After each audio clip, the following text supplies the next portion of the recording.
Thank you for joining us for a press briefing. My name is Kelly Chandler, and I am the Public Health Division Manager for Itasca County.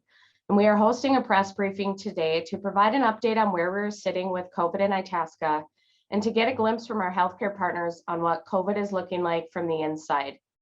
There is absolutely no sugarcoating the fact that in Itasca, like much of Minnesota, are in trouble right now. 1 year ago, there was a statewide mandate requiring us to wear masks. There was some executive orders to close down some events and businesses. And at this point, no one is going to be telling us to do those things. So Itasca County, it is up to us. Right now, it is up to us to turn this trend around. We need to make hour by hour choices to protect each other by wearing masks, by staying 6 feet of distance from others.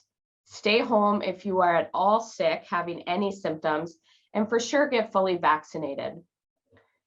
If this is a test of our independence and resilience, we're not really doing so great right now in Itasca.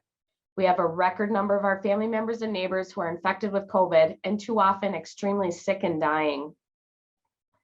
Our 14-day case rate is the highest it's been during this pandemic, higher than our 2020 rate of 129.9, which we hit right around Thanksgiving. Right now, before even going into Thanksgiving, our case rate is sitting at 143.7. That is 273 new cases in the last 7 days, 612 new cases in the past 14 days. And there is no area of our county that is immune to this virus. We've had 93 deaths. 22 of those have been in the last 2 months alone. Having been in the trenches with our healthcare providers, especially over this past week, I can tell you that we are so blessed to have some of the absolute best rural healthcare available. At a time of historic stress, we're able to count on the courage and commitment by our very skilled nurses, physicians, hospital and clinic staff, our school nurses, our social workers, our police officers, hospital security officers, school resource officers, personal care assistants, nursing home staff, and volunteers across the county.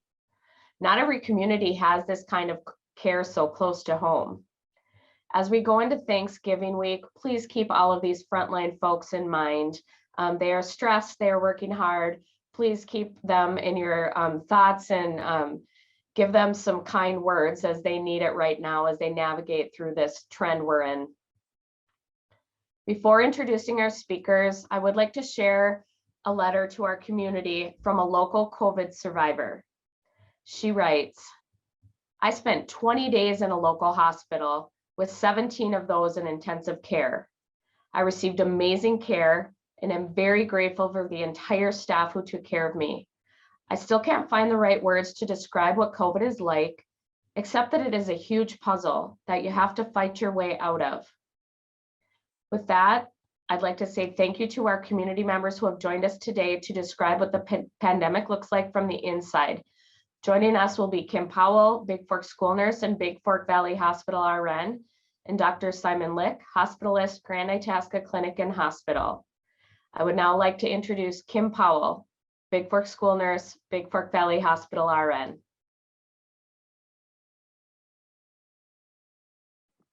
Good morning, Kelly. Thank you. Good morning, everybody.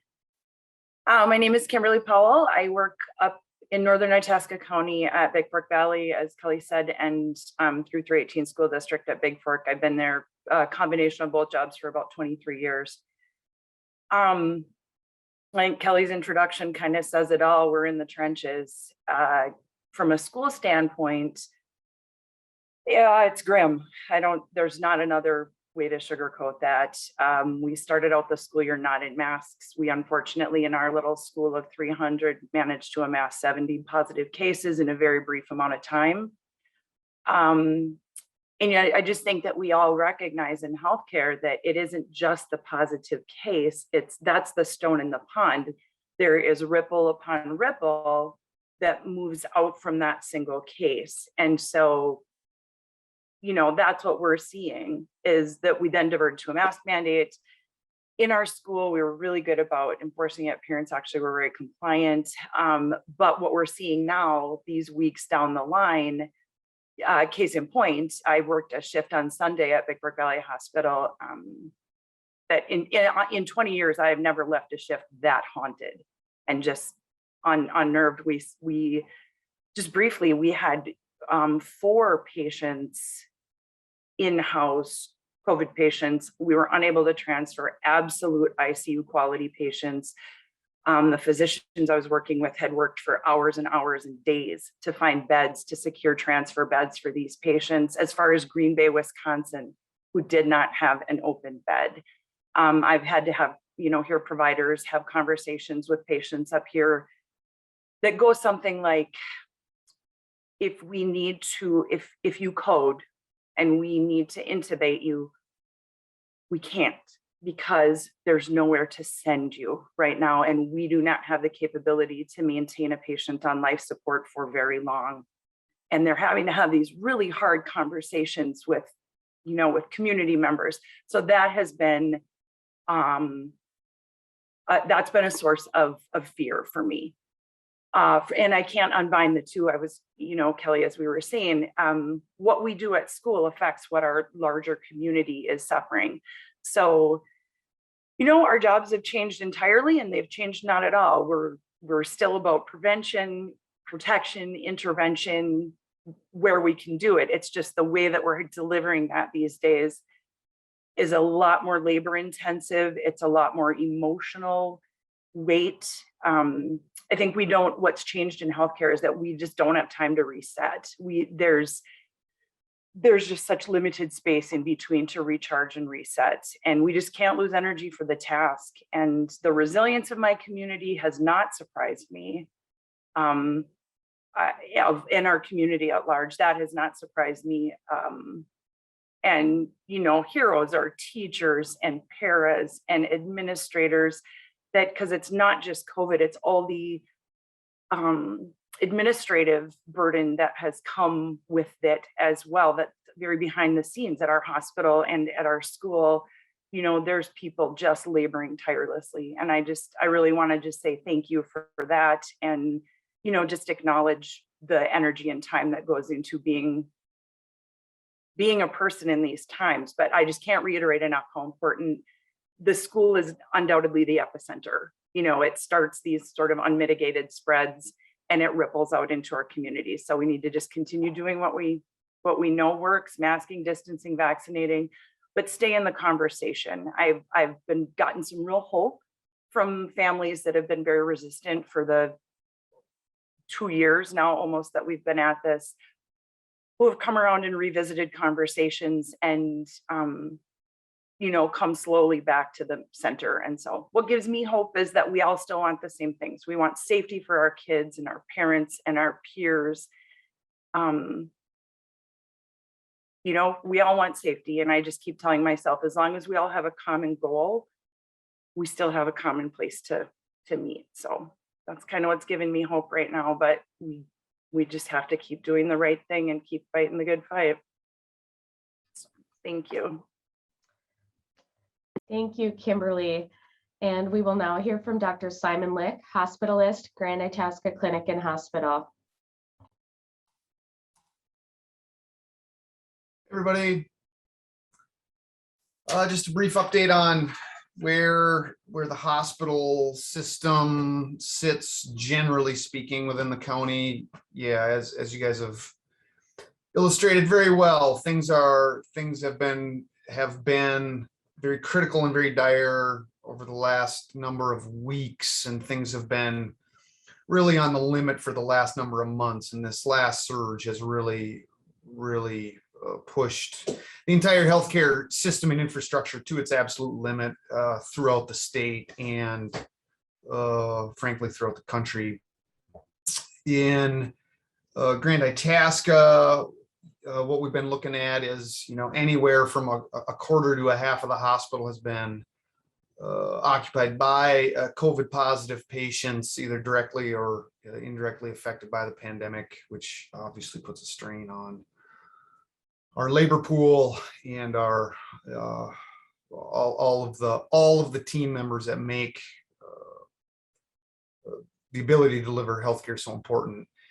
I think our major sources of focus at this point have been trying to triage folks in the emergency departments with really leveraging our access to our acute care hospital beds and to our critical care beds throughout the state. The critical care beds have been really the source of least supply, and as others have mentioned, that creates a situation where facilities that are not accustomed to taking care of very critically ill patients are being forced to until other options open up in tertiary care centers in Duluth, St. Cloud, Rochester, and the Twin Cities area.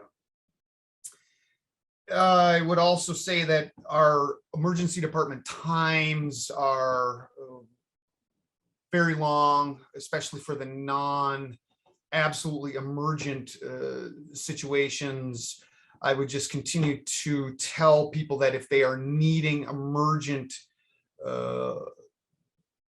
issues in regards to their health, though, we are absolutely open for business, and we will continue to triage folks as they need and as we're able to accommodate.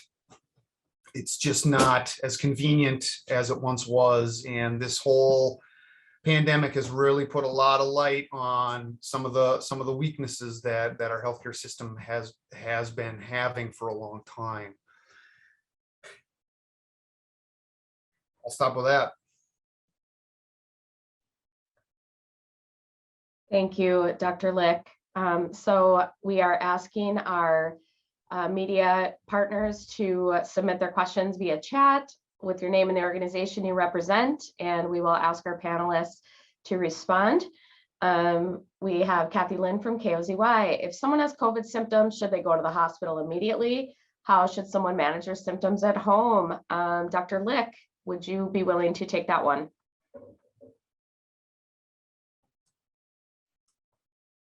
Absolutely. I would say that the current guidelines for COVID treatment have changed somewhat. What we're seeing, even with people that have been vaccinated and boosted, is they can still be positive and they can still be symptomatic. As long as people are feeling like they can manage the symptoms, and as long as those symptoms are not worsening or failing to improve, it is reasonable to stay home and focus on the important things like rest, nutrition, and hydration. But again, we would encourage that if your symptoms are worsening or failing to improve, you got to come in. And what we're seeing is a lot of folks that are needing oxygen, are not able to keep things down, so weak they can't get out of bed. Yeah, you got to come in.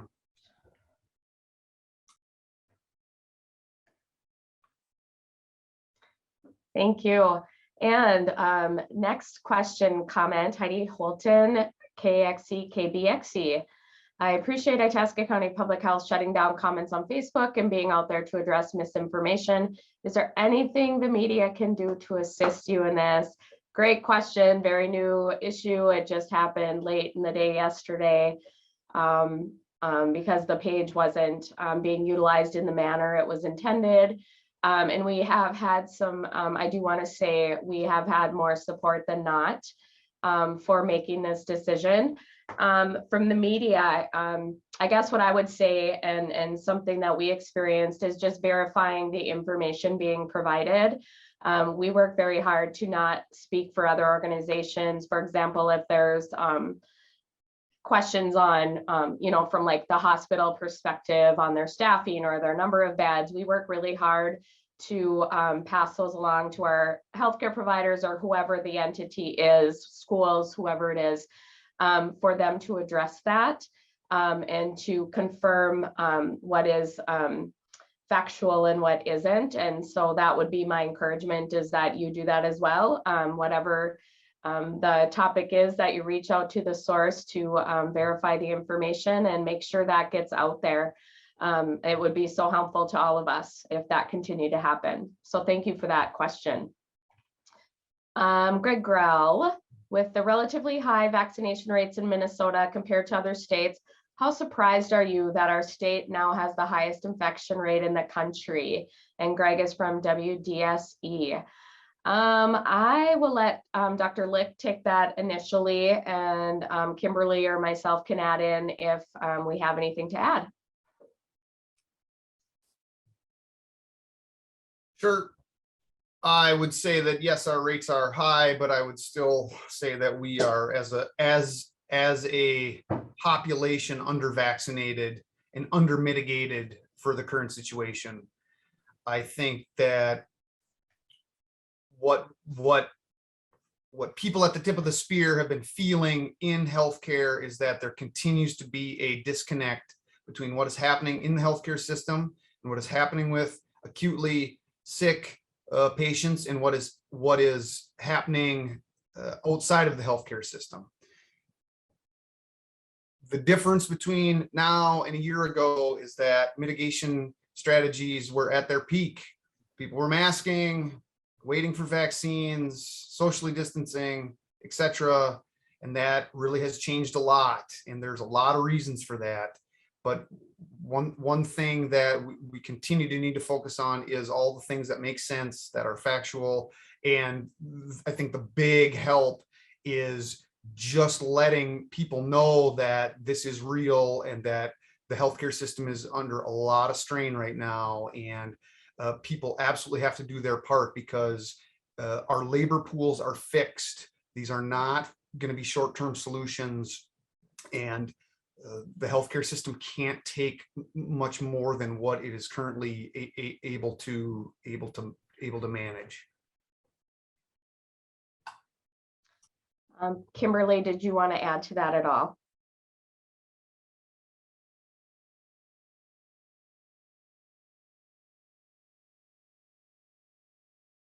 No, okay. Yes, I agree with everything Dr. Lick said, and our focus in public health right now with our healthcare partners is to get the information out there that this is what we're addressing. And I said it earlier, it is really up to us. No one's going to come in and tell us that we have to do something, that we have to shut something down, that we have to wear a mask. We have to make that decision ourselves in Itasca County. And I encourage all of our community members to really step up and help this situation. Kelly, I'm sorry, I would add too, I'm sorry, I couldn't unmute earlier. Yes. Sorry, couldn't unmute earlier. Yes, to what both of you are saying, I would say from my school lens, we are not seeing great vaccine uptake, despite really a lot of information and efforts. It's a very low percentage of kids. Grand Itasca helped sponsor a clinic that one person signed up for last fall for us when they had the Pfizer vac. Now we have it available at Scenic Rivers Bigfork. We are having in the lower elementary, we are starting to see, I think really honestly, the result of parents who just want to keep their kids in school. They've seen now some of us who have been vaccinated for 9-10 months, and they're starting to trust it more and believe it more. And, so there are trickling numbers of kids getting vaccinated, but that's going to be the hill we climb. I think the uptake is, and in fact, my flu vaccines dropped way off this year too, just because I think people are really, it just has gotten divisive. So we just have to keep working on an individual basis and talk to your doctor. If you have ever trusted your physician to care for you, to keep you alive, to take care of the people you love, offer them the dignity of a conversation. Even if you are afraid you're not going to hear what you want to hear, at least visit with your physician. They will listen. Trust me, they will listen. Thanks. Thank you. Heidi, KXE, KBXE. Last year, there seemed to be a community rally to show healthcare workers compassion. Is there anything the community can do now? Meals, anything, or just keeping the message out there? Before I will turn this over to Dr. Lick and Kimberly, but what I would say is this morning, we received one voicemail from a community member that was so supportive of public health, and I shared it with all our staff, and those things do make a morning for folks, and that was really small but really impactful. Kimberly, what would you say? I think I would reiterate what Dr. Lick said earlier, which is do what we know works. The best way you can honor your healthcare providers and your community at large is to do what we know works. Mask, distance, really dig into vaccination and concerns, talk to people, but really strongly consider the things that we know work. That is the best way that you can honor us and protect us and keep us in the game, because we are a limited tribe.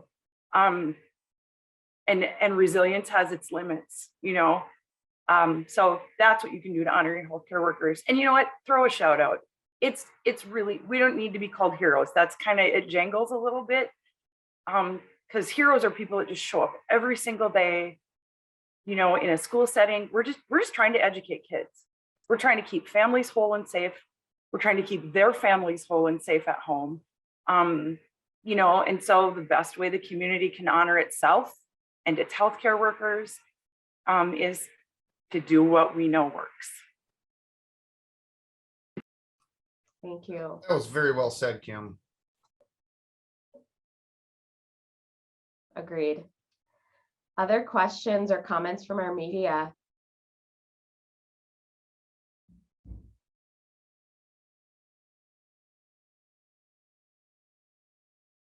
Okay, seeing none, we thank you all so much for joining us, and especially our healthcare workers. Thank you, Kimberly and Dr. Lick, and please share that with your tribe.